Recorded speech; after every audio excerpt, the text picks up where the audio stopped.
Hello again, whiskey friends. Thanks for joining, everybody.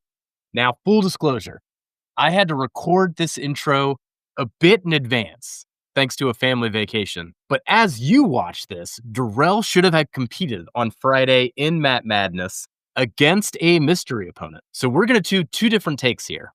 Congratulations to Durrell. I knew you had it in you, man. Advancing to the semifinals of Matt Madness. Meet you in the middle, buddy. All right, now we'll do the other take. Derell, you did your best, buddy. Way to represent the channel, advancing as far as you did in Matt Madness, and bad luck on your draw on that mystery opponent. I will avenge you, my friend, and I'm going to take down Shook. All right, I know that's ridiculous, but now we have both bases covered, and I feel a lot better.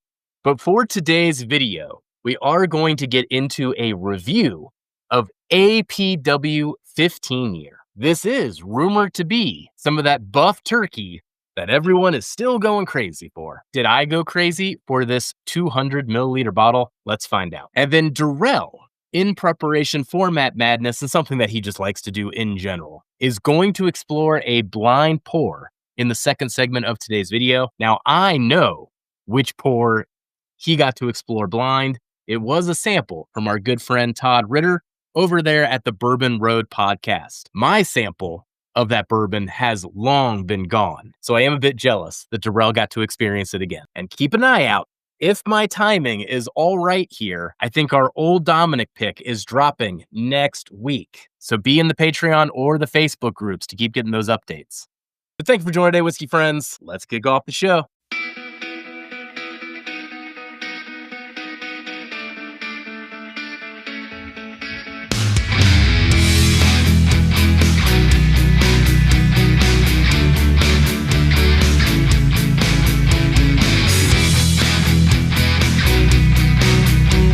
Before we start this week's episode, I want everybody to know we don't just review whiskeys here on Hello Again, Whiskey Friends. We also team up with other channels to go around the country and find amazing barrels for our barrel pick program. Coming this summer, we are going to have 6 different barrels coming available to our Patreon and our private Facebook group. Single barrels from Old Dominic, Ever Norse Spirits, Bardstown Bourbon Company, and New Holland. Each one unique for its own reasons, and all of them are amazing. We can't wait to share this great whiskey with the community. So please check out in the descriptions, link to our Patreon and private Facebook group for more details. Let's get into a review and see if this is a bottle that you should be hunting. All right, excited to get into this release here. This is going to be the second release from this brand that we have reviewed on the channel. Today, we are getting into a tiny 200 milliliter bottle of APW, that stands for Ass Pocket Whiskey, Heritage Kentucky Straight Bourbon, 15 years old on this release. This is batch 3A and comes in at 107 proof. This brand is a celebrity whiskey, but I do appreciate them putting their own spin on it, especially with the little bottles. And then on the back, it talks about how these flasks are meant to be open, not collected. Now, this one that we're getting into today is rumored to be buff turkey. So 107 proof buff turkey bourbon. If you're not familiar with the term buff turkey, it is essentially distilled by Buffalo Trace on behalf of Wild Turkey using the Wild Turkey proportions of the mash bills. Ultimately, Wild Turkey must have felt that this didn't fit their flavor profile. So we have been seeing these barrels hit the market on all types of brands. While I got to review a sample of an Elkwood Reserve, I myself have never owned a bottle of the rumored buff turkey. The reason that I'm gun shy on it is the price. A lot of these now are costing between $300 to $400 for a single barrel. While this one is 200 milliliters, the price on this was $75. Now, if you extrapolate that out to be a full bottle, we're essentially talking about a $300 bottle. But out the door, I only had to pay $75. And I love that because I am one that never finishes a full bottle myself. I typically drink about a fourth of any given bottle to get to know it, and then I share it away. Buying bottles this size allows me to spread my money out more and try more things. So I wish expensive releases would do this more often, though I understand then it's more bottles to ship around and to move. So we're going to get into this rumored buff turkey here today. Again, 15 years old, 107 proof. So this blend maybe was watered down or they got some lower proof barrels. Now, as of recording, this was sold out online on their website, but I do know there are places around northern Kentucky that still have some of this. So keep an eye out on the stores. Look around for places, especially if they have the prior batches. And then side by side with this release, they also released a 9-year within the third batch, but I haven't tried the 9-year yet. I just focused on the 15-year. All right, we're going to get into the nose, the palate, and then we'll get into the final scores. Cheers, everybody. Thank you for joining me this far. Nose on this one is going to be exactly what you'd expect. The cherry and the oak take center stage, but there is quite a bit of spice going on, ranging in kind of clove to just all the baking spice. There is this underlying sweetness throughout the whole thing. I've been trying to place it. I'd probably put it in kind of like a toffee-like range, though even getting into like a caramel brittle, something like that. All right, nose is hitting the spot. Let's get into the palate. Cheers, everybody. This is a sneaky one. So up front, initially, the mouthfeel does feel a little watered down. It makes me wonder if they proof this down versus the barrels themselves being a little lower proof. And initially, there's just like this hints of cherry and vanilla, but they are very subtle. Mid-palate, though, is where this one shines. It's going to be a crowd pleaser, too. Flavors on this one are going to sound a little generic, but I think that's why it's going to be a crowd pleaser as well. Combination of cherry, oak, caramel, and chocolate. Those are the main things I was thinking about. The most interesting thing about this one, though, is when it gets to the finish. On the finish, all those flavors continue, but the oak really starts turning the volume up, start getting a lot of leather. And then the rye spice takes over portions of the tongue as well. And the finish has a decent length to it. I think what I do enjoy about this whole buff turkey thing is that, yeah, it comes across as a higher rye Buffalo Trace, implying that those rumors are right and it is buff turkey. But I like the higher rye aspect of it there. Gosh, on that sip, I got quite a bit of a malted barley on the finish too. So both of those aspects step up in that mash bill there on the finish. All right, let's see the final scores on this one. So here on the channel, we do have a robust scoring system, essentially comprised of a experience score, a flavor score, and a value score. When all of the metrics behind the scenes are aggregated, it results in an overall score, which then helps us understand comparatively the range of this whiskey and whether we want to classify it as a very nice whiskey, a very good whiskey, or getting into great whiskey. And for this APW, I'm going to put it at an 84, a very, very enjoyable sipper. Plays it right down the middle for a 15-year, but in doing so, it's also a crowd pleaser as well. I think you should treat this whiskey in the exact way that it's intended and keep it in your back pocket, open it up by a fire and share it with all your friends and just get rid of this whole 200 milliliter in a night. And I'm glad I paid $75 to experience this rather than $300. So I guess the learning on this one overall, and maybe I'm just a proof hound, but I did enjoy the higher proof Elkwood Reserve versus the 107 proof APW. Both, though, still very, very enjoyable whiskeys. So if you got to try this whiskey, let me know what you think of it in the comments. And if you like the idea of buying these smaller bottles for a cheaper price, but then having less whiskey. And we'll catch you on the next one. Goodbye, everybody. Thanks for hanging out, everybody. Before we move on to the next segment, I want to give a shout out to our friends, Katie and Ethan, over there at the Drifting Drams Coffee Company. Fancy coffee for regular people. Katie and Ethan are going to be giving away a $15 gift card to Drifting Drams Coffee Company. So leave a comment with the hashtag Drifting Drams to enter, and be sure to come back next week and see if you won. And no winner this week of a gift card, anybody. I mentioned that on last week's video, but I had to record all this in advance, so I don't even know who commented on the video in order to do a draw. But if you did leave a comment with the hashtags Drifting Dram on last week's video, I will include you on the next giveaway. So be sure to do that in this video as well. And if you did it in both, hey, maybe I'll give you 2 entries. So tune in next week to hear about our next winner. Now, let's get into that blind pour with Durrell, a sample once again from our good friend Todd Ritter over at the Bourbon Road podcast. It was such a good single barrel.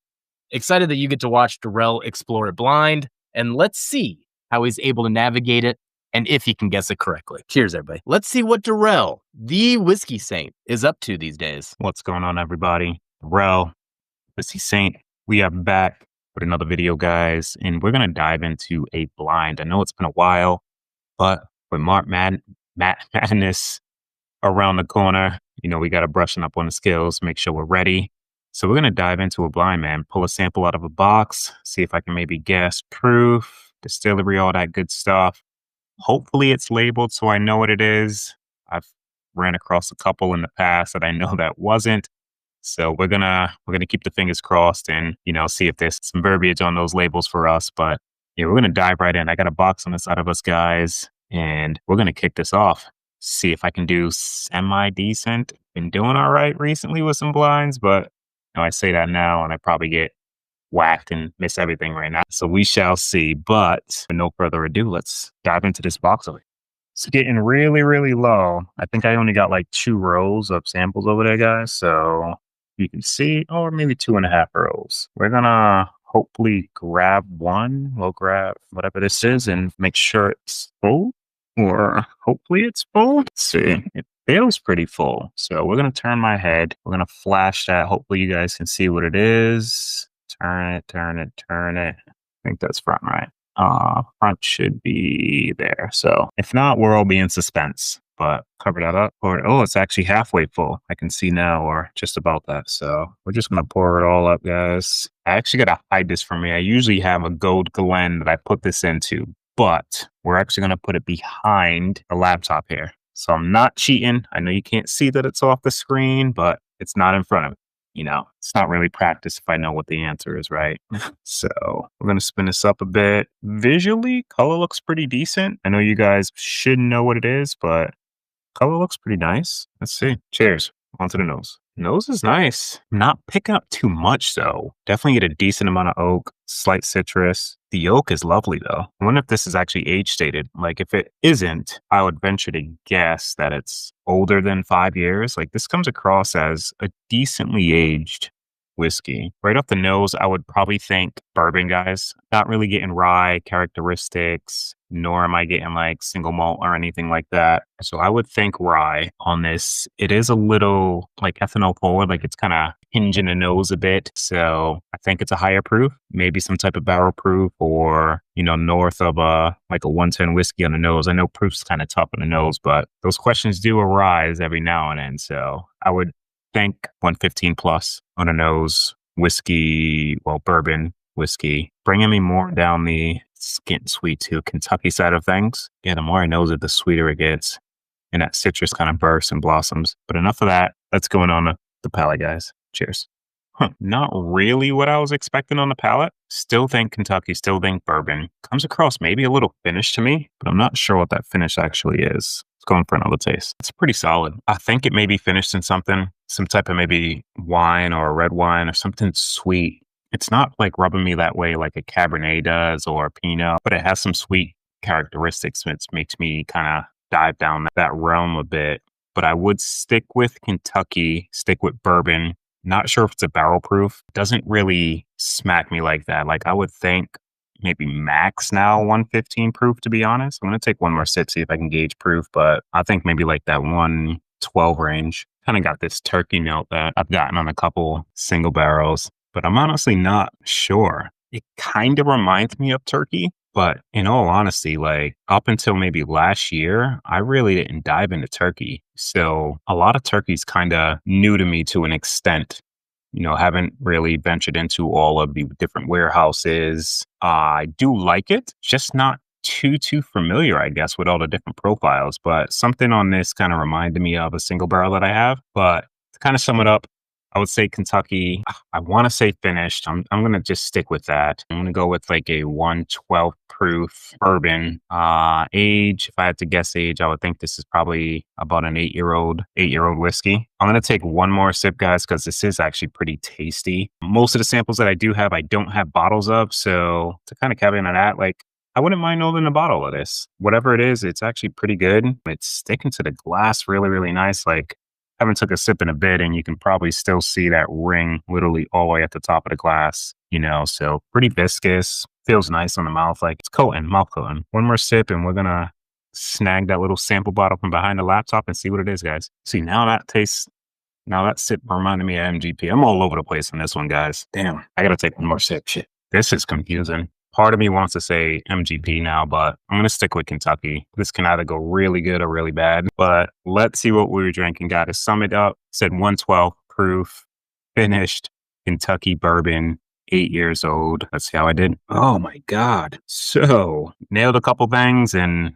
didn't nail a few things. As you guys probably seen earlier, it was a Knob Creek single barrel bourbon on the banks pick. Got to taste this with Todd. He sent me this sample. God, this is probably definitely over a year ago now. I do remember pouring some of it, and hence why it was halfway gone when I did this review.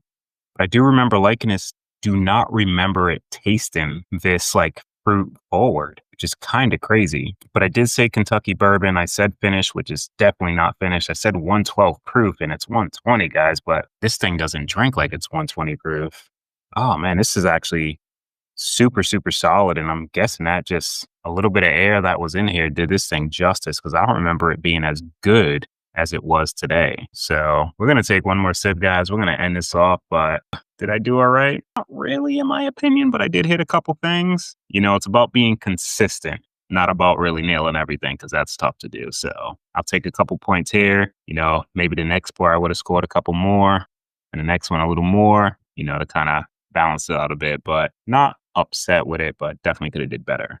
Surprised that it's actually not finished. And I said MGP too towards the end, which is kind of crazy. This thing, it's like a roller coaster of flavor. One more sip. We're going to end it off, guys. Yeah, that's wild. I would not think Knob Creek. There's absolutely like no nuttiness on that single barrel. None, like whatsoever. Holy crap. That's a good pour. Thank you, Todd. I know I thanked you when you first sent it, but thank you again, buddy. That was solid. For everybody that's stuck in so far, appreciate y'all. To the next one, guys. Cheers. Shout out to our Patreon family. Couldn't do this without you. Please be sure to hit that like and subscribe. And if you're interested in checking out our barrel picks, check out our Patreon and our private Facebook group in the description. And we'll catch you on the next one. Goodbye, everybody.